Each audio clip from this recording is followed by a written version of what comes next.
In this module, I'm going to explain in more detail what the return on equity shows you and will compute the return on equity for Sherwin-Williams.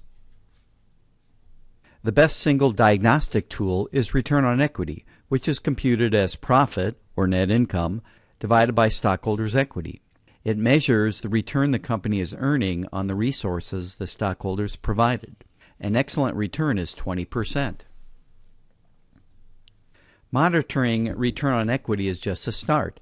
If return on equity declines, you need to find out why by drilling down. You can expand return on equity into 3 component ratios, which we will examine in more detail in later modules. Return on equity is equal to profit margin times asset turnover times financial leverage. Therefore, if return on equity declines, either the profit margin, asset turnover, or financial leverage must have declined. Each of these ratios expands into component ratios that allows you to drill down farther. As you can see, when you multiply the profit margin times asset turnover times financial leverage, the numerators and denominators cancel out and you're left with profit divided by equity. As we have stated in the previous module, there are 4 areas that can go wrong in a business. Sales pricing. You can charge too much or too little for your product. If you charge too much, the amount you earn on each sale will be high, but the number of units you sell may be low. If you charge too little, the number of units you sell may be high, but the amount you earn on each sale will be low. Expense control. Your expenses may be too high and are not generating the requisite sales. Asset management. You have excess assets that are not earning a requisite return.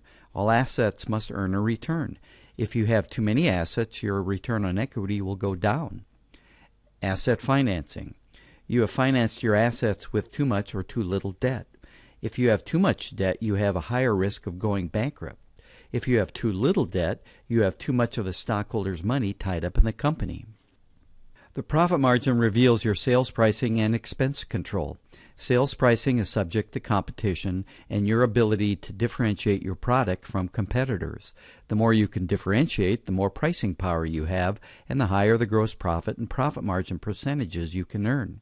Businesses incur expenses to receive benefits. Sometimes it takes time. When companies grow, they add staff and initially become less efficient, while new employees get accustomed to their jobs. Besides cost of goods sold expense, companies incur general and administrative, sales and marketing, research and development, interest, and income tax expenses. The asset turnover reveals how effectively you are managing your asset.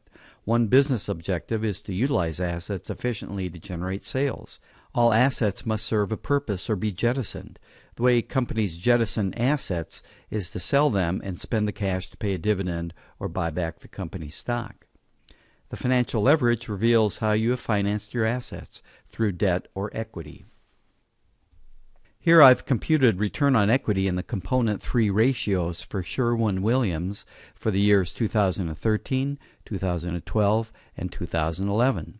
For 2013, the company's return on equity of 42.4% is equal to the profit margin of 7.4% times the asset turnover of 1.6 times the financial leverage of 3.6. As you can see, Sherwin-Williams has an excellent return on equity. 42.4% is more than double what is considered excellent, 20%. We can also see the return on equity has steadily been increasing. The return on equity has been increasing because the profit margin, asset turnover, and the financial leverage have all been increasing. The asset turnover dipped in 2012, but increased in 2013. Therefore, we should drill down and examine the profit margin, asset turnover, and financial leverage of Sherwin-Williams in more detail. This will explain why the return on equity has increased. Let's compute the return on equity for Sherwin-Williams. The return on equity is equal to profit divided by equity. Net income is a more technical accounting term for profit. The net income can be found on the income statement. The net income for Sherwin-Williams in 2013 is $752,561,000. We add net income to our equation. Next, we find the total shareholders' equity from the balance sheet. We can see that for 2013, the total shareholders' equity is $1,774,535,000. We add that to our equation and divide the net income by total shareholders' equity and get 42.4% for 2013 return on equity. In this module, we examined the return on equity of Sherwin-Williams and noted that it increased because all three component ratios increased. Next, we will begin the process of drilling down into the three component ratios of return on equity. We'll start with the profit margin.